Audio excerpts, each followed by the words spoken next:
this is the first time I'm seeing where I was at last year, and it's so rewarding because I was fucked last year, and it was like I'm reading it in this journal. It's like, he watched Perks of Being a Wallflower again. He watched Perks of Being a Wallflower again. He's fucking eating ice cream in his he's like, you know what I mean? My like, gosh. and it's for me, it's really rewarding because I'm now starting to look at this just like massive leap I've made in a year, Which helps you trust yourself. Welcome to Please Excuse My OCD.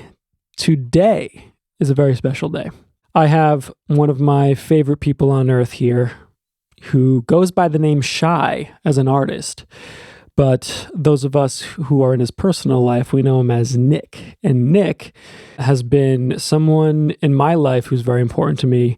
We've been very close for the past 3.5 years. We've been working together in music. And so I do a lot of producing for Nick, and Nick has done a lot of writing with me for some of my stuff that I've put out. And Nick is somebody who has a real good vibe about him because he understands OCD with himself, and he also has bipolar disorder. So he has seen the darkest of darkness with OCD and bipolar disorder. I thought he would be one of the best people to start off having on this podcast as one of my first interviewees, because is that a word? Interviewees, I think is the word. He's one of the first people that I wanted to interview here. One, because I love him so much, and two, because he has a lot of introspection that he's done. So without further ado, I hope you enjoy this incredible conversation that I've had with Nick here. What's up, buddy? What's going on, man? Just drinking my coffee, or how you New Yorkers say it, coffee. Yeah. It's a fucking milkshake, but it's okay. Nick always likes to make fun of my preference of coffee. Because it's not coffee. It's better than bean water. So, which is how Nick likes his coffee. Just strictly from the bean. Your coffee, quote unquote, was pink, white, and orange. That's not fucking coffee. They sold it to me really well, and I bought on. But yeah, thank you for coming all the way out here. Yeah, dude. Thanks for having me. I think what you're doing is really cool and important, and I'm honored to be here. And I know I told you this earlier, but I'm also really grateful that you did a whole bit on your fixation on the word fuck, because you know I'm not going to be able to not curse on this. So that's very helpful for me. Yeah, I was hoping that you'd be able to leave a few fucks here. Yeah, I'm going to leave a couple 2-tree fucks. Cool. For sure. Cool. Well, as you guys heard in the intro, Nick is an incredible advocate for mental health, and he does so in his music, his writing. He gave me a book that he wrote called "I'm Not Supposed to Be Here," and I'm probably like screwing up with the angle here, but and I read it this morning before he got here, and it was just Nick has a moving story. So I figured the best thing that we could do to kind of give the viewers and listeners a backstory on you is for you to tell your story with OCD, because you are creative, you're a writer, you're a musician, everything known to man that's creative, you have a hand in. So I try. I'm not great at anything, but I'm okay at a lot of things. Okay, yeah, well, that counts. And so I guess just like, I know your backstory, but tell me your backstory so that everyone can really understand your background with OCD and your connection to it. Okay. So I was diagnosed OCD when I was 8, and diagnosed bipolar when I was 10. You know, at first it's the traditional things that people, you know, relate to with OCD, where it's like, oh, he can't stop washing his hands, or he can't stop licking his lips. And so his like mouth is raw, his hands are raw. And he's, you know, it's all the, you know, telltale signs, quote unquote, right, of OCD that people kind of think. And then, you know, got diagnosed bipolar when I was 10. And, you know, you and I have talked a lot about it, how they kind of play off each other, where I'll have a negative intrusive thought and it's made that much worse by my bipolar, and it kind of plays back and forth with each other. And I spent years trying to figure out, like the first few years of both diagnoses, trying to figure out the right combination of medicine. I can't tell you the medicines I've been, I have no idea. My mom has like a notebook or something at home. filled with all these medications that I've been on. And then when I was 13, it was like so out of control. The medication they had me on was not good for my brain chemistry. It was not the right combination, and also just did not have the tools or the right handle on any of it. Within a month, I almost got arrested. I was put into a mental hospital when I was 13. And it like completely changed my life. I both like learned a lot about myself and got the right combination of medicine and all that stuff while I was in there, but also was just so terrified of ever having to go back that was such a huge motivating factor. Like, I'm never fucking coming back to this place. And then, kind of have this new lease on life. Not to say it's been sunshine and rainbows, because sure, you've read it, clearly hasn't. But I guess as I've gotten older and into, my adult years, I've started to focus on more things like the manic side of my bipolar. I had to spend a lot of time on, because that was really scary, and making decisions that are not in line with my beliefs. And I know you talk about that, like the intrusive thought on OCD is not. So it's like I'm having intrusive thoughts and mania at the same time, and trying to navigate that. And then, with that comes like suicidal ideation and all these things. So it's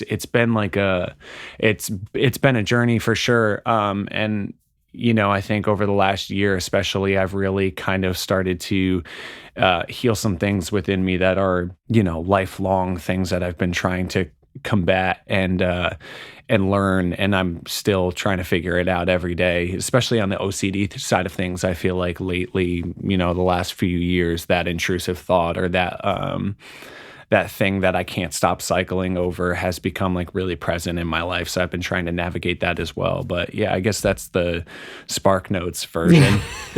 The Spark Notes version. So can you tell me how bipolar and OCD kind of like walk hand in hand? Yeah, it sucks. It's, the intrusive thought is the big part of it. You know what I mean? It's something that you've talked a lot about on the podcast already, that there's that kind of doesn't get the light shined. The light doesn't shine. The light doesn't shine on that. Yeah. Where it's like everyone's like, oh, he's a neat freak, or he's this. And yeah, there are those things where it's like, yeah, I'm gonna drive down the street from my apartment, and because I can't visualize the fact that I locked the door, even though I did, I'll turn around and just check. There are those things for sure. But as far as the way bipolar and OCD walk hand in hand, it's interesting because it's, bipolar is the extreme highs and the extreme lows. And then OCD is the obsession of those extreme highs and those extreme lows. So it's like, I'll have an intrusive, not so much anymore. I've really kind of contained mania, thankfully. But like when I was younger, I would have an intrusive thought and be manic, which is, mania is a form of psychosis. So when you are acting under mania, it is not what you believe in or who you are as a person. And you make these decisions that are not in line with what you believe in, but also you either have horrible, regrettable shame afterwards, or you don't even remember it. Like there have been times where someone's told me I did something and I'm like, I have no recollection of that. For someone who also struggles with OCD, it's scary because then you obsess about the fact that you made this decision. And it's, for someone like me, until the last year and a half, I never gave myself grace for anything. And I will pummel myself for mistakes I've made, even if I didn't mean to do it, or I was manic or one of those things. So, the obsessive constant cycling of that thought or that shame or that regret is on the mania side, but then also, a really super fun side effect of bipolar is having suicidal ideation. And then you have the ideation and then you obsess about the fact that you've had the ideation, or you obsess about like, why am I feeling this depressed? Why am I this down? And it takes twice, 3 times as long to get out of because you're obsessing about it.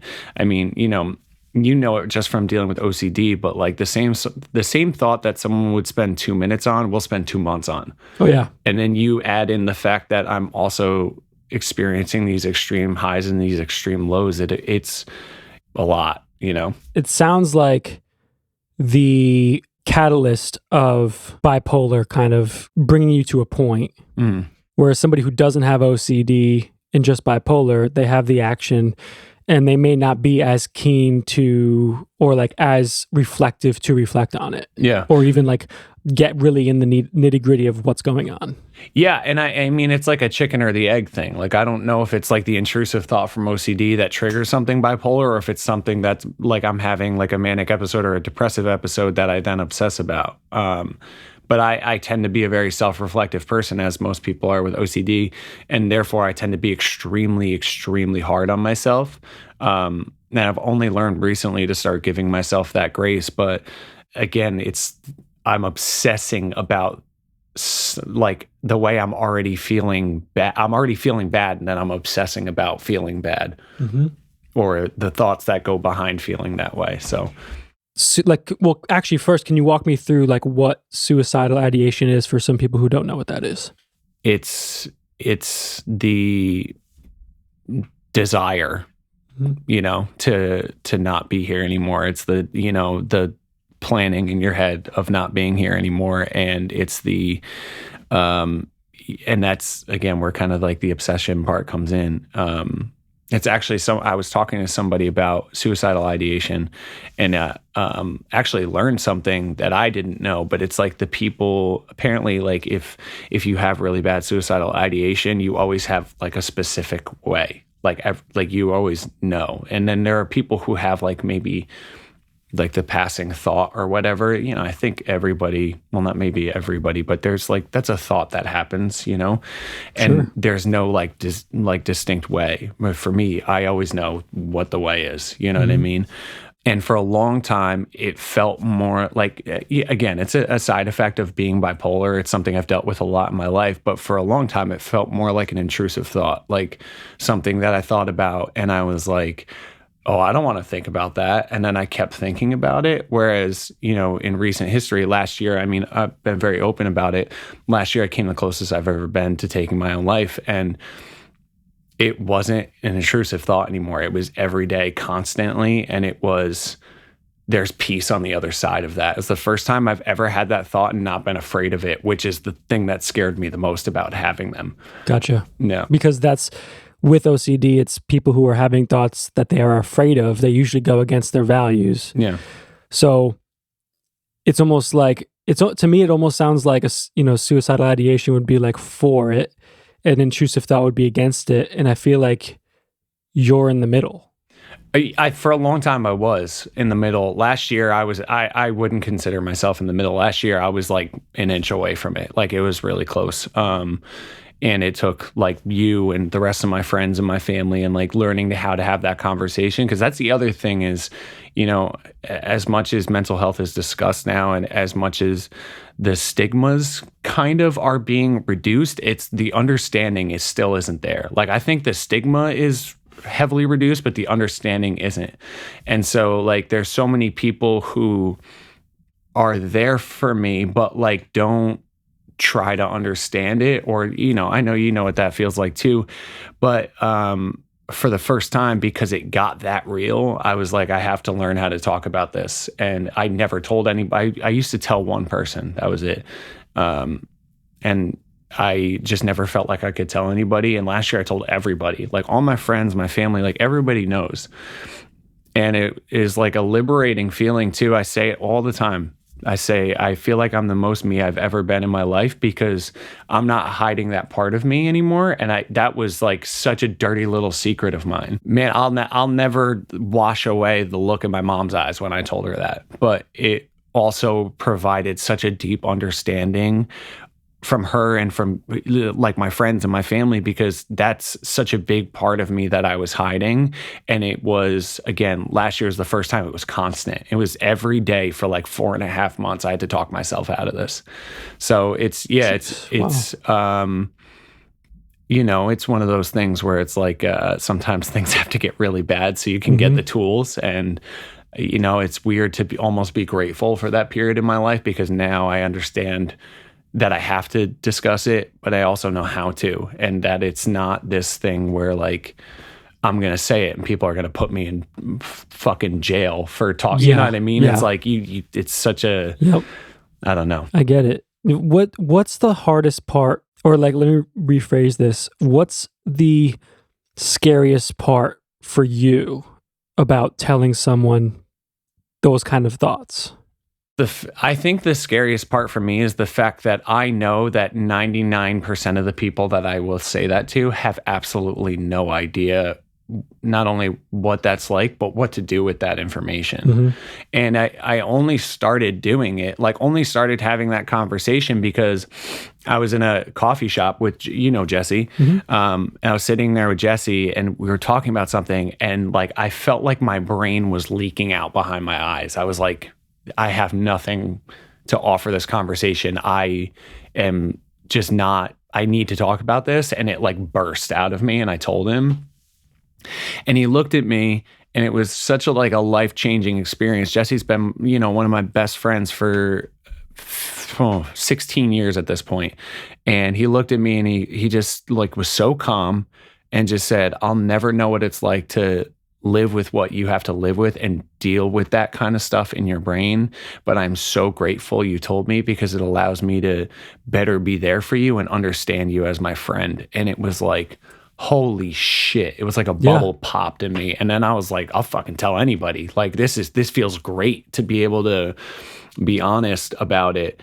And I remember too, I like called you and I told you about it. And your response was like, I love you, and obviously I'm concerned about how you're feeling, but because you're telling me about it, I'm not as worried about you, because I know, like, I feel like you talking to me about it, I know where you're at, and I can, help you. You know what I mean? That it just opened up a lot for me, for sure. So I guess, until I had that conversation, I was just like, who's going to understand this? How is it even going to help me to talk about it? Because people are going to be like, what do I do? But that was no one's response. It was honestly absolutely liberating to be able to just be fucking honest for once, Yeah. I remember when you called me and I was like pacing around my apartment and you told me what Jesse said, and then reading the book and rereading the words that he did say to you. It just like imprinted on my brain that the fear of opening up and the what ifs that will come out of that are so they are so not part of the way things usually would go with someone who cares about you. Yeah. And I think we have a misconception in our brains where it's like, if somebody doesn't understand it, because in our lives, when someone doesn't understand you, you've been met with this like closed down feeling, and I'm never going to do that again. I'm never going to put myself out there again. And then you meet people who are in love with you, and they do meet you where you are, regardless of whether they understand it or not. And you're like, oh, this is the right move. This is what I'm supposed to do. And this feels great. Well, the other thing about it too, is I feel like as people like you and I who struggle with OCD or bipolar or whatever, we are like, it's this subconscious feeling that like, we know that what we're thinking about is not normal. Like, this is not the normal way of feeling or you know what I mean? So it's one of those things where it's like, how do I approach a person I see as normal? You know what I mean? And get them to understand, And I can tell you from experience, because I've never had suicidal ideation. I've had suicidal intrusive thoughts, but I was always afraid of them because I knew I never wanted to do it. Like, I never planned it out, never went to that level. They were just thoughts that really bothered me because I was like, I don't want to think about it because I don't want that. Yeah. But even listening to you talk to me about it, it's like I could still connect to you on some level, because I'm like, I know what it's like to be terrified of yourself. Yeah. You know what I mean? Because when you don't understand that they're intrusive thoughts, you think you think that's you, and you think you want it. Yeah. And for somebody who's coming at it from an angle of suicidal ideation, and you're having these thoughts that are coming from you and that you want it, it almost feels like this. It seems like it almost feels like the same thing as having thoughts that you don't want, but you think you want. Yeah. So I felt like I could connect to you on some level with that, where I could look at it and say, okay, well, this doesn't have to feel like a dark secret. This doesn't have to feel like something that you should be scared of, because let's attack it like we would an intrusive thought. Yeah. You know what I mean? Instead of just looking at it and saying, well, oh no, like we need to like get you fixed and like, Yeah. you know what I mean? Like, I feel like that would make it worse. Yeah. And yeah, I agree. And I thought that like everybody in my life who I talked to about it, you and Jesse and, everybody was so helpful, in trying to help me figure that out and trying to help me navigate it. And, it wasn't pretty by any means. Like for a while I had to start, attaching reasons to it. And like for the longest time, like again, when I felt like it was more an intrusive thought, it was like, I just don't want to do that. Like I wouldn't do that. And it became this thing where I was like, oh, I can't do that because of this. Like it was as simple as like two of my best friends got married last year, Karina and Steven, both incredible human beings, both very helpful to me in this journey. And I even told her, I was like, I literally told myself I couldn't do it because it would ruin your wedding. Like, you know what I mean? I remember you said that. Yeah. Or like, I don't want to do that to my nephews, or, I had to attach these like tangible things to it because like the just lack of desire to do it wasn't there anymore. It was like, man, that seems like the right move. Like that seems like the one thing that'll stop me feeling this way. You know what I mean? And so it's, it wasn't pretty by any means, like definitely wasn't pretty, but, for a long time it started being that, and I had to do that just to get over the hump. And then I get over the hump a little bit and it becomes a little bit easier to manage. And, me having all these conversations with you guys, I didn't start having those conversations until like probably like a month and a half into me feeling the way I was feeling. And then I was having them with everybody in my life. Like it was important to me because I felt like there was this, accidental stigma placed on me by the people in my life. And it's like, obviously not their fault, but like my sister even said to me at one point, she was like, I genuinely forget you struggle because you've always just handled it. And it was like one of those things where I was like, I don't want to just fucking handle it. You know what I mean? Right. Like that's not helpful anymore. And like, I don't want to act like it's not happening because that's not fucking helpful. And so, me being able to have those conversations too, I knew it was scary, and I knew that like nobody I was talking to was happy to have that conversation with me or happy to hear me talk about those things. I know they were happy to know me better and like happy that I was talking about it. But for me, it was like, I want everybody in my life to truly understand me.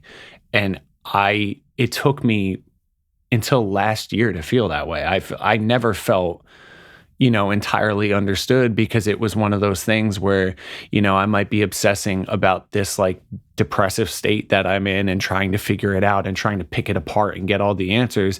And people in my life just think I'm being apathetic or that I don't give a shit. And it's like, no, I can't get out of fucking bed today. The fact that I even showed up here is a monumental effort on my end. And,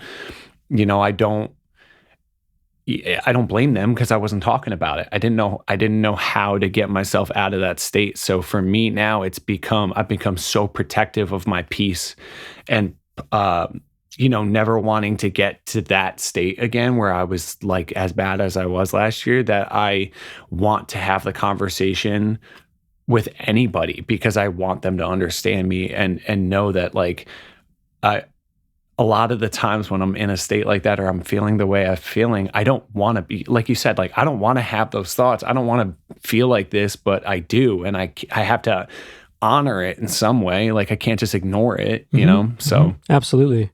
I think it takes courage, but it also takes knowing yourself to a substantial degree. So I guess my question would be, one, do you trust yourself? And if you do, what are some practical things that you use in your life to help better understand and trust yourself? Yeah, I mean, I definitely trust myself more. I think it would be naive of me to be like, yeah, every thought that comes into my head, I'm good. Like it's, you know, Sure. but, no, I definitely trust myself more because I am so open and honest about everything now. And I honor what I feel instead of trying to like push it away or try to like move on from it. You know what I mean? I don't want to just sit here and act like everything's fine anymore because it's not. So, you know, for me, it's more so about, like letting myself feel shitty sometimes. Like there are certain times where you know me, I never stop. I'm like doing 1,000 things at once all the time. And for a long time, that was my coping was like, oh, I'll just write 15 more songs. I'll hang out with 100 of my friends and I'll, you know what I mean? It's like, no, now sometimes I want to watch Perks of Being a Wallflower 40. I think I watched it 30 times last year. Like that's my comfort movie. I remember. I think I watched it 30 times last year. And I want to just do that and like light a candle and be in my bed and just like sit with it. So that's one thing. I do an extensive amount of therapy homework and journaling every day. So to me, it's like, it feels like an oil change. You know what I mean? It's like routine maintenance, even when I am doing well. So, obviously you and I are both mentors with superpower mentors. And that this is something that one of my kids and I, like, we work a lot on. I've kind of pushed on him. One is affirmations. I just say, like, I have a list of things that I truly believe to be true about myself, that I really like about myself. And I say them every day. Yes. And that list started so small because I didn't like anything about myself. And then as more and more time went on, I added to the list and I added to the list. And I tell anybody that I push that on is like, don't write anything you don't believe. Ooh, you know what I mean? Because it's like then it's like fake it till you make it type shit. And it's like, I don't believe in that with this. So it's like, even if the paragraph is this long and there's like 5 things you really love about yourself, but you truly do, say that over and over and over and over again every day. And then eventually you'll start to notice more things as you're healing, and you'll add to the list and add to the list. It's like a freaking 3-paragraph thing about myself now that I really like. Oh yeah. But the journaling stuff, I have 3 different journaling exercises I do. 2 are earlier in the day. One of them is just my favorite one. It's my therapist taught me this one. It's how do I feel emotionally and how do I feel physically and how do I respond to both?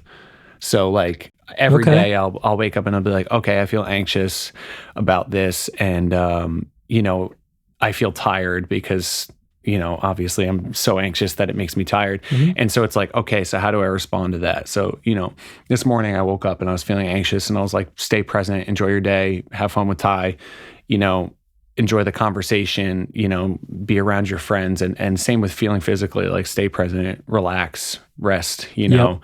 So that's the big one that I do. I also have a gratitude journal where I write about like one person or one thing every day. And for a while, I kept trying to write about something different or someone different every day. And at a certain point, you do it for a year, you run out of shit to write about. And so I just write about, like, I've written about you probably 37 times in there. But like, I've never read it. Yeah, well, you won't. But it's like, you know, it's like, I'm grateful for people and things for different reasons too. Like, you know, I might write about you and be like, I'm grateful for the conversation we had the other day and how it made me feel. And then I might write about like, I'm grateful that I get to create with Tyler and that we've made all this great music together. And so like, that's another thing where I've allowed myself to just, it doesn't have to be something different every time. It just like, what is making me feel gratitude today, which makes me stay present.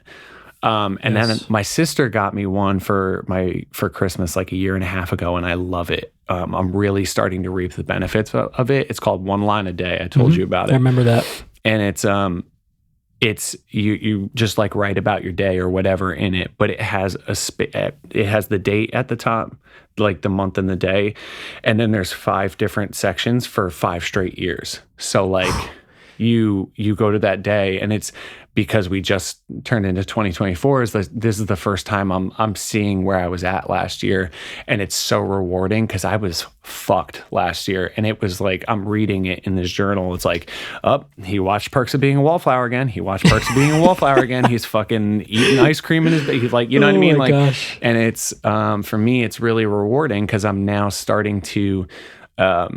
Look at this just like massive leap I've made in a year.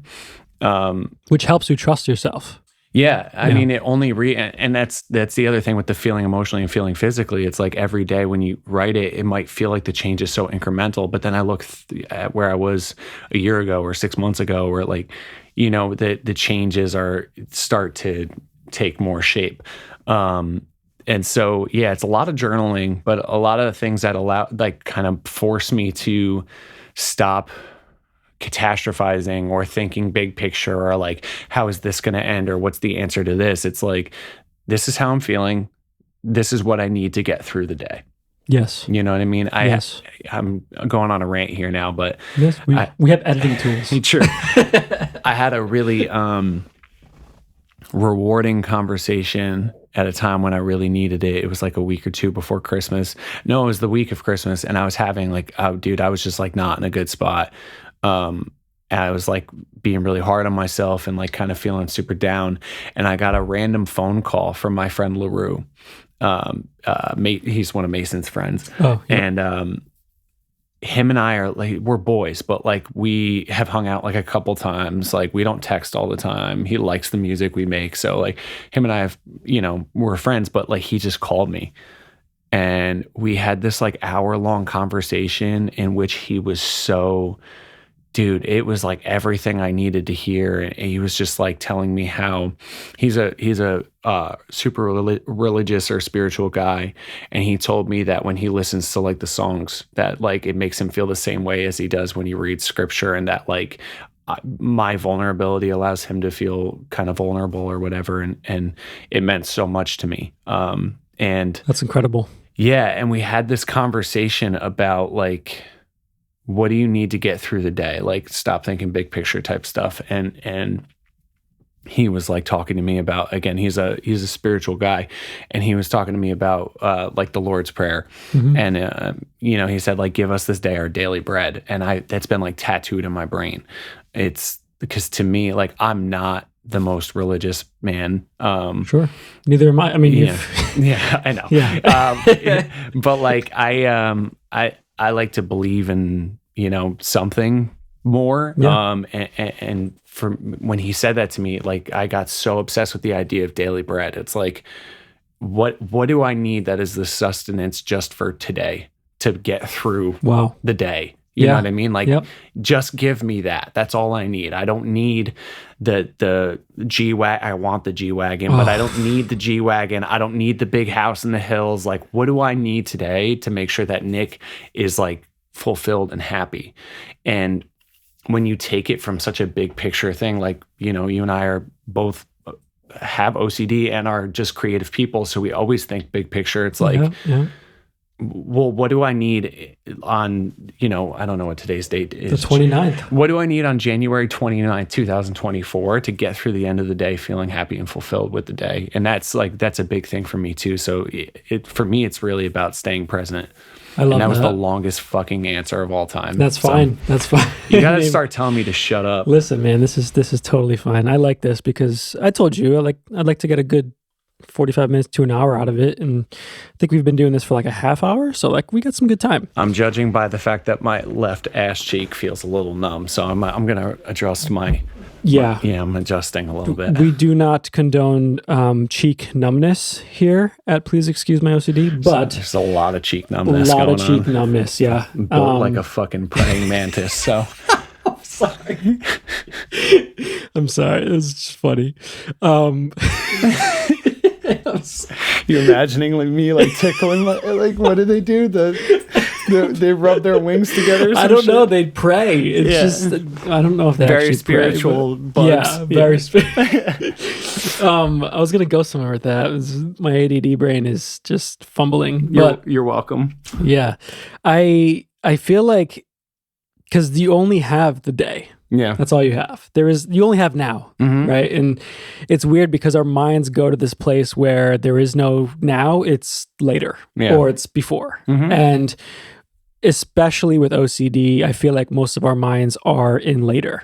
Yeah, we want to know all the fucking answers. Yeah, and like everybody wants to know the answers, but like with OCD, it's like I want to know the answers with steroids. Yeah. And most of the time there are no answers, even when you think there are. Even when you think you have all the control, you think that, you know everything you can know about this health issue or whatever the case is. My question would be, like, how do you deal with the unknown? Like, how do you deal with not having answers? I call you. I don't. This is true. This is very true.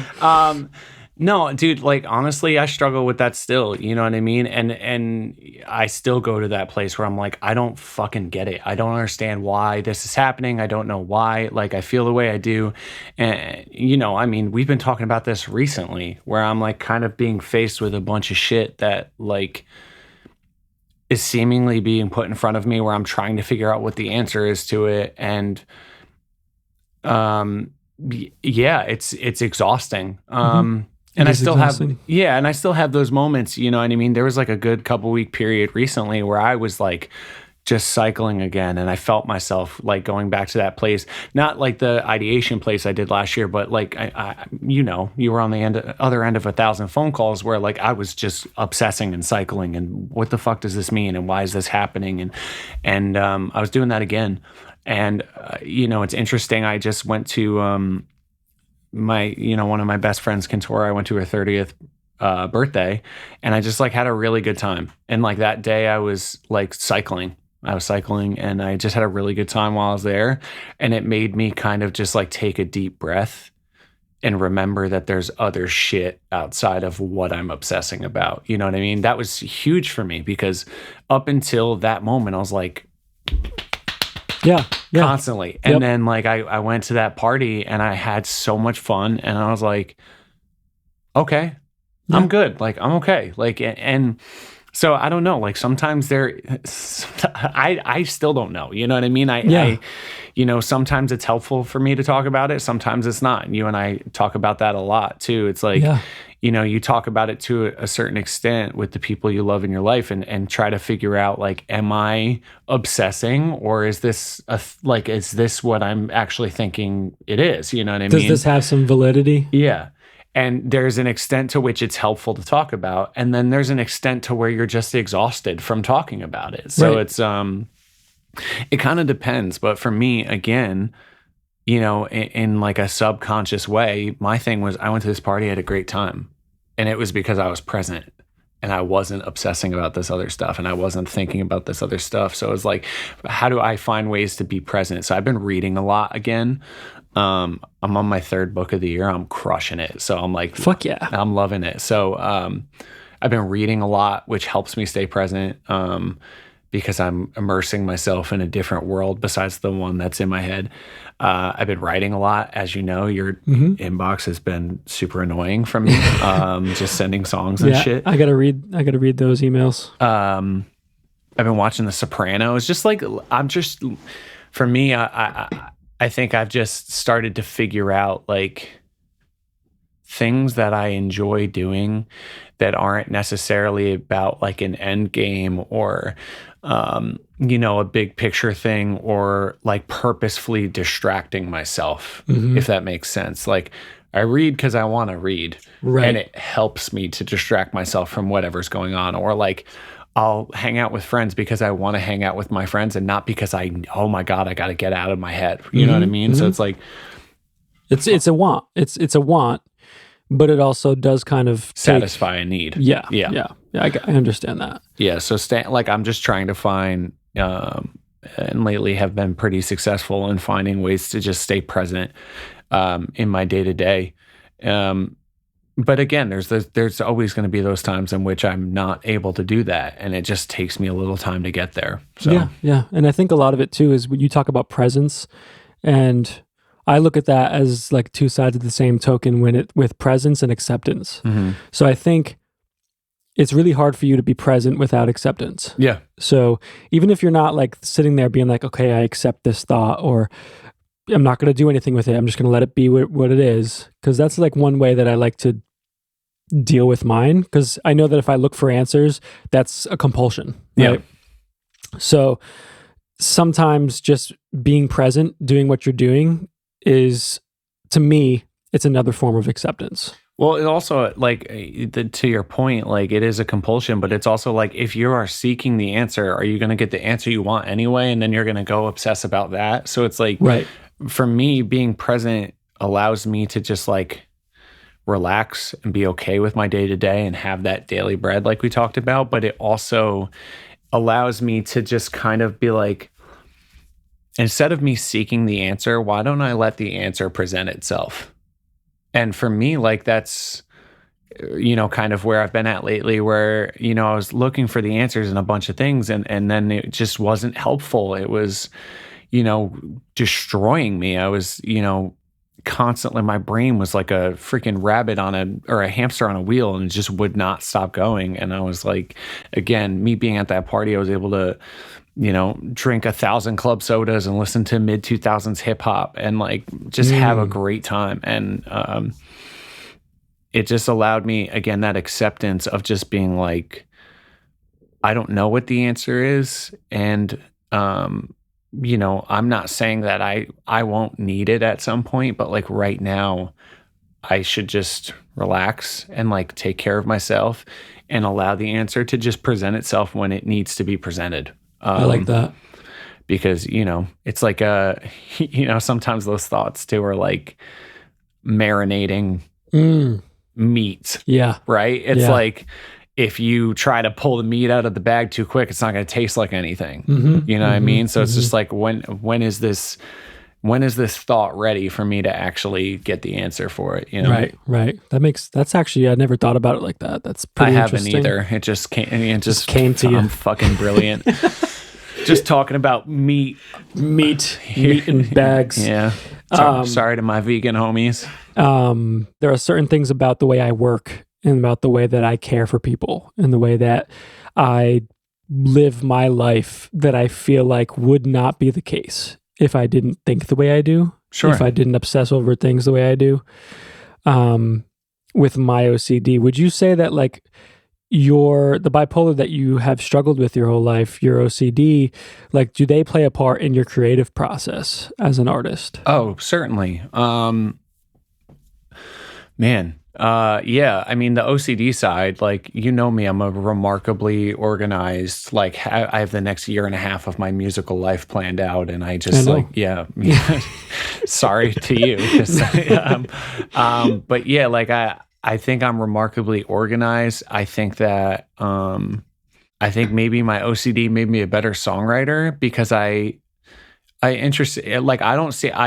songwriting as like formulaic at this point. Like, I have a formula in my head for like what I need to do. And so maybe because I'm so obsessive like that, or I do have that like formulaic mindset to it, it's made me so much more efficient. Like when you and I started working together, I had been using instrumentals from other producers and stuff. And I the pandemic happened and shit hit the fan or whatever, and I had to start writing everything myself again. And it like, I think you've seen even over the last few years we've been working together, how much more I trust myself now. You know what I mean? Yeah. Where it's like, I brought to you 5 songs that took me forever. You know what I mean? Because I was like learning to trust myself again. And then now I'm like, yo, here's the next 20. You like, what do you think? You know what I mean? Very true. Yes. So I think from an OCD standpoint, like that's for sure, that's part of it. And also, like you said too, like the way you care for people, like I think my OCD makes me like want to make sure everyone's okay and try to check in on everybody and like be fucking annoying and sappy to my friends. You know what I mean? We love it. But the bipolar side, for sure, I think the bipolar side has made me, more patient. I think I was more patient. Bipolar side's made me more patient with people, I think. and more understanding with people. I'm still very fucking impatient when it comes to like, I want to get this done. I want to do it. I want to do it because the OCD side kicks in. But the only reason I write at all is because of my bipolar. Like my mom, I say it all the time. Like my mom handed me a notebook when I was like 10 and was like, you can write whatever you want in here. Nobody else has to see it. It's just for you. And I could write fuck 1,000 times on the page and not get grounded for yelling it, or, you know what I mean? It was like, I couldn't get in trouble for taking what was in my head and putting it on paper.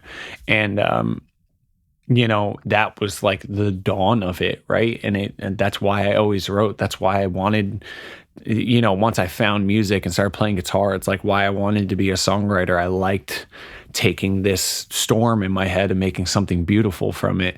And it took me a long time to make anything beautiful from it because, you know, when you start, you suck. Yeah. And like, you got to get the suck out. It was funny, you know, Jesse has played drums in basically everything I've ever done. So like him and I have been playing music together since we were 16, and we had this record that came out like right around the time we graduated high school that like, you know, kids from our local area really liked, and it was a fun record. And I went back and I listened to it last year and I said, dude, know what's crazy about that record? And he was like, what? I was like, I don't know what any of those fucking songs about. I have no idea. Like, I don't know what the fuck I was writing about. There were just like words that sounded cool next to each other. Sure. But, you know, that's pretty much all pop music is today. Basically. Yeah.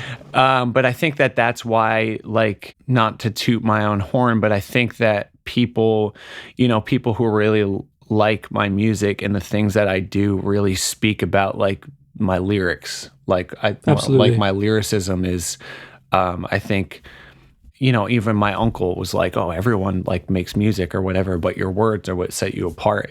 I think that I've tried to find really elegant ways of getting out of my own fucking head. And it's like now it's interesting. I feel like I am catching up to my songwriting now. Cause you know, I think I've told you before, I think sometimes my pen gets places before my brain does. Like I wrote that song Back to Bed that came out last year. I wrote it the year before. It's the most miserable fucking song ever. I love it, but it's I was not in a good place at all. And I think you were the only person I showed that song to. I remember that. Yeah.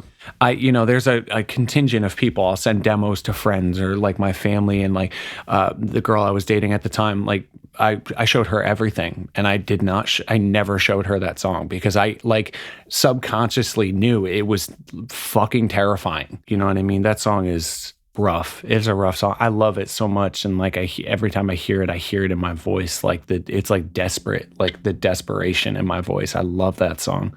It is an incredible song. If you haven't heard Back to Bed, get out of bed and listen to Back to Bed. Thanks, dude. Yeah. Yeah, it's definitely one of my favorites. I think gratefully now, I feel like me as a person, I'm understanding that I think I'm catching up to my pen for the first time. Like instead of like my pen always getting places before me and then I have to catch up, like now I feel like I'm writing about what I'm feeling right now. And like writing about what I'm feeling and being able to talk about it outside of a sonic format, you know? Because you're knowing yourself. Yeah. And that's the thing is like, you know, you spend so long trying to just deal with shit and get over it like you're told to. And you know, oh, you always just get over it. That's just the way you've always handled it, right? You spend so long getting to that you don't understand how to get over shit anymore. Like it stops being possible. So like I spent months and months and months like just bottom of the barrel, like barely getting out of bed and just like putting a smile on and going about my day. But when I would sit down and try to figure it out or go to therapy about it, it wasn't ever that I wasn't trying to get better, as I had no fucking idea how to do it anymore. I kept expecting it to just like finally be fine, you know, like finally like something's going to happen and I'll be good, like, or this will happen and I'll be fine. And it's like, no, I don't have the tools anymore. So that was a big part of it too. Now I've become more in sync with myself and understanding, you know, the things that I actually need to talk about and need to do to be okay, and not just expecting myself to deal with it or get better, you know. I was going to ask you something and I totally lost what I was going to ask you, but I guess I'll go back and say, I don't know. Um, this would be a good topic.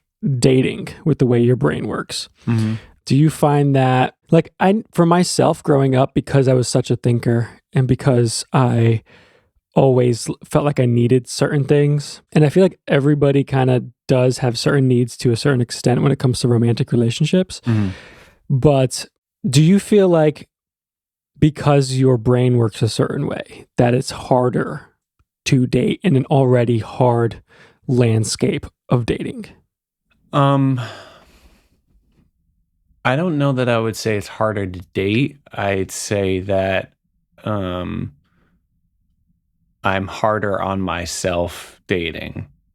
If that does that make sense? 100%. I think that so many of the things that we discuss with me not showing back to bed to her or whatever, it's like there's so much of it that's just like I don't trust myself, or I didn't for a long time. I didn't trust myself, and I was so like literally horrible to myself. Like that's like people have literally said that about me, that I am horrible to myself, and in the process I never knew how to show up for myself for a long time, so like I guess like it kind of depends. Like if I'm dating somebody and I'm in a good place, it's fucking great, I'm fine, like I'm chilling, everything's fine, everything's cool.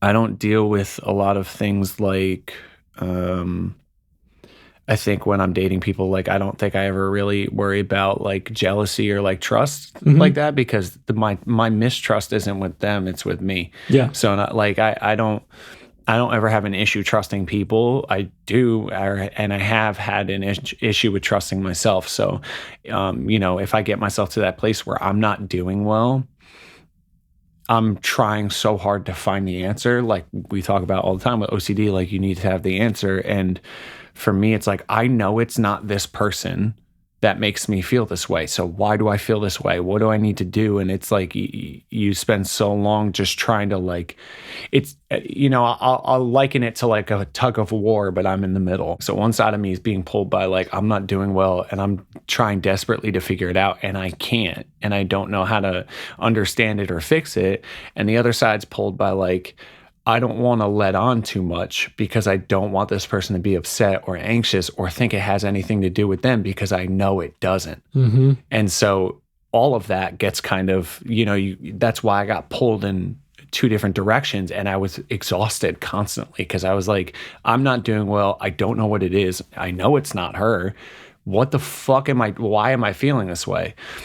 And now, like we've talked about, like me being able to trust myself and me being understanding, and also learning to speak about the really dark shit. Like I've always kind of been able to talk about how I feel, but like the dark shit of being like, word, I don't want to be here. You know what I mean? Like I don't want to, like I want to close my eyes forever. You know what I mean? Learning how to have those conversations has would have taken care of all of that. You know what I mean? Because I would have been able to look this person in the eyes and be like, this is what's happening. Yes. I don't know why. I'm trying really hard. I need help. But I'm always the dude who has to get over everything, or not get over everything, but I'm the dude who just like can always take care of it and handle it. Like I said, even my family was like, we forget sometimes that you struggle because you just deal with it. And so because that's the expectation I put on myself. And so I needed fucking help, like bad. And obviously you were a big part of that. Thank you. I don't really think so, but thank you, dude. I'd be in a goddamn box if it weren't for you. But no, we don't like boxes. No, not at all. It's a long ass fucking box too. I'm lanky as shit. But like it's. I'm sorry, I don't. Like, it's just, that's such a morbid joke for me to make, but I had to do it. This is how it is. There is a stigma. There is a stigma with men and mental illness and opening up. The thing is, though, I don't even know that it was a thing that I put on myself, feeling like because I'm a male. I don't think it was that. I just like have, since I got out of the hospital, aside from like my mania and learning how to control that, like for the most part, everyone just sees me as like, oh, Nick's happy. He's doing fine. Like, you know what I mean? I have been able to kind of get through things even when they were hard. And like, but it got so hard last year or the year before, the last few years have been so hard for me that I stopped being able to get through it. I needed new tools. I needed different medication. It was the first time I changed my meds since I was 13. I needed help so bad. And now that I understand how to talk about it and like what I need to talk about, again, I say I'm the most me I've ever been because everybody knows me.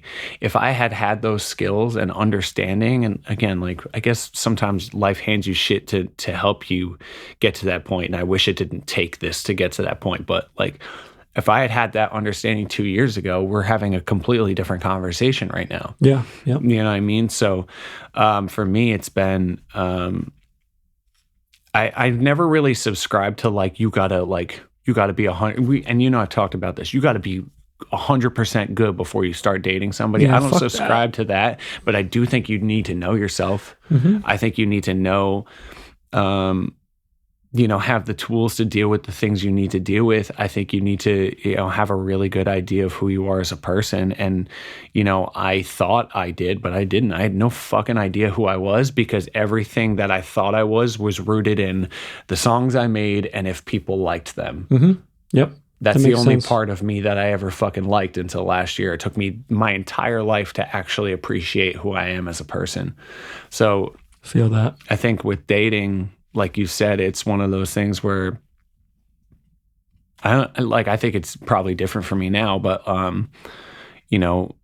then it was really hard because I just was obsessing over and over again about why do I feel this way when I know it's not her. And it's tough, but It's a lot of pressure. yeah. And again, I think that you and I have a lot of conversations about it. And I think it really is just about, you don't need to have it all figured out, but you need to know who you are and like the things you need. Yeah. Yeah. So. I think and that's something I always used to hear growing up is like, you can't love someone else unless you love yourself. And I'm like, Janet, does anybody love themselves fully? Like, let's be real here. Fuck is Janet, bro? I don't know who Janet is, but like, you can picture Janet, Sure. and it's always picturing like a very bowl, like bob haircut. so like Karen.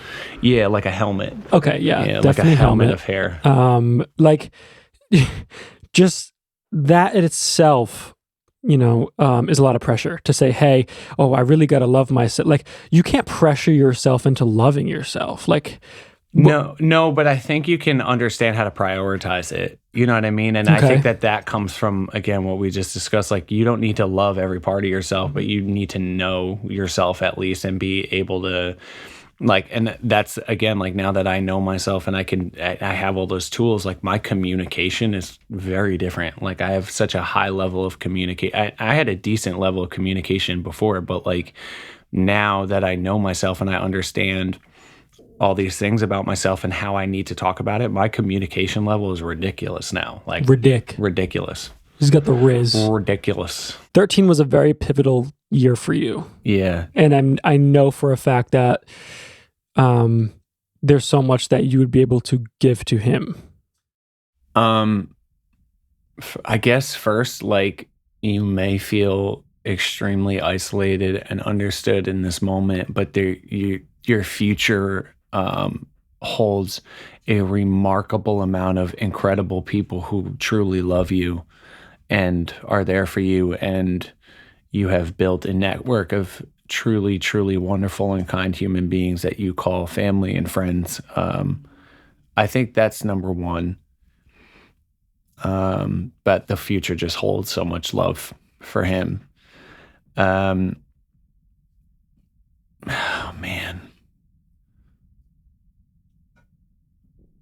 I guess the second thing I would tell him is that, like, just, it's okay. It's okay. It's okay. I think that if I could go back in time, I would try to teach myself how to be kinder to myself earlier. I think I would try to instill a lot of the tools I have in him now to save him a lot of hurt and heartbreak and shame and regret, and just teach that young version of him, or that young version of me, to move forward in the world with kindness towards himself, and that like that I am deserving of all the love I tend to give away. I think that those are the two things that like the future holds a lot of love from a lot of wonderful people, and that I am deserving of it. Oof. Because that's a big thing. I never thought I deserved anything from anybody ever. And now I do. I feel like I really deserve the people who I have in my life, and the people who have kept close and been on the other end of those phone calls. I know that I finally understand that the people who I love don't stay in my life if I'm not worthy of it. You know, I think too, you and I had a lot of conversations around the dawn of this like really, really difficult time for me, where I was like calling my friends crying and being like, I'm so sorry if I've ever made you feel like I wasn't there for you or whatever. And everybody was like, I have no idea what you're talking about. And like, that's what was kind of the catalyst for me making all these changes in my life and being kinder to myself. Was I cried for days, weeks, months, like seeing and hearing what the people in my life truly view me as and see me as, and then seeing how I view myself and how vastly fucking different those two things were, and realizing that I am who my loved ones see and not who I tell myself I am. Well, that's a realization. Yeah. Damn. You are who your loved ones see you as. Yeah. Not who you say you are. Mm-hmm. Damn. That's like, I heard a quote that was so similar. Yeah. You know, it's almost like the people who know you the most are the ones who are able to tell you. Well, it's honestly interesting you bring that up too. And this is something I talked to you about too, that my mom instilled in me. My mom is so purposeful about being like, you are not bipolar, you are not obsessive compulsive, you have bipolar and you have obsessive compulsive disorder. That is not who you are. And it was she used to be a part of a bunch of like support groups when I was a kid, of like moms with kids with mental illness. And she would say that to everybody, because it's like, that's not who you are. It's just something you deal with. It's something you manage. And you know, it kind of ties into that, like, oh no, like I am the person I tell myself I am is like the shittiest, fucking most awful. I deserve nothing. I suck. I'm like a piece of shit. You know what I mean? Like, and that I feel like kind of in a similar way kind of ties into what my mom said, is like, no, that's not who you are. That's who you tell yourself you are. You are not this thing. You just deal with it. I love that. You have it. You know what I mean? Yeah. Yeah, that's really introspective. Dude, shout out fucking Kelly with the bars, dude. Kelly with the bars. Kelly's got bars. Wow. She's the best, dude. I'm stoked that you were able to... Well, I know that this was a twofer. I know you had some things to do today here in Little Rhodey, but you were able to come down here and do this with me. And do you have any of these left? Yeah. So if anybody wants to read about Nick's story more in depth, he put out I'm Not Supposed to Be Here probably like a month or two ago, right? It's like a month ago, yeah. So, and I'll put the link in the show notes where you can check out that. Hey, thanks, dude. But don't read it at work like my mom did, because she fucking cried all day like an animal. They should add, don't drink at work, don't smoke at work, don't read Nick's books at work. Dude, when she told me she did that, I was like annoyed. I was like, why the fuck would you do that? So now anytime someone buys one from me, and like if it's like personally, like my buddy Marco, he was like, I want a book, and I handed it to him, and I was like, do not read this until you're ready. It's rough. And it's so now I have to give that disclaimer to everybody, because I don't need people fucking crying in the club like my mom. Like, I was like, dude, you know what it's about. Why are you doing this? Yeah. You were there. Yeah, exactly. It's funny. This is a read it and then eat a tub of ice cream by yourself type situation. You know what I mean? Yeah. Don't read this shit in public. Yeah. Well, I do most of my reading in private. Yeah.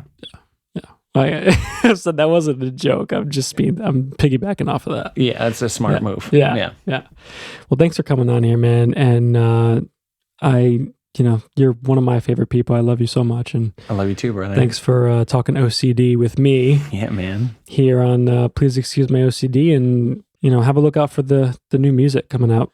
Yeah, we got a bunch of it. And again, thank you for having me. I really think what you're doing is really awesome and important. And I've been looking forward to this for a long time. So I'm grateful to be here and just grateful to know you and be your friend. And like, it's still so weird to me that I've only known you for like 3.5 years because you're like one of my fucking favorite people ever. I love you to pieces. So thanks, bro. Return the sentiment for sure. Yeah. So a whole bunch of other stuff on the way, obviously, with you and I. There always is. But I'm excited to see you grow this platform because it's really fucking cool.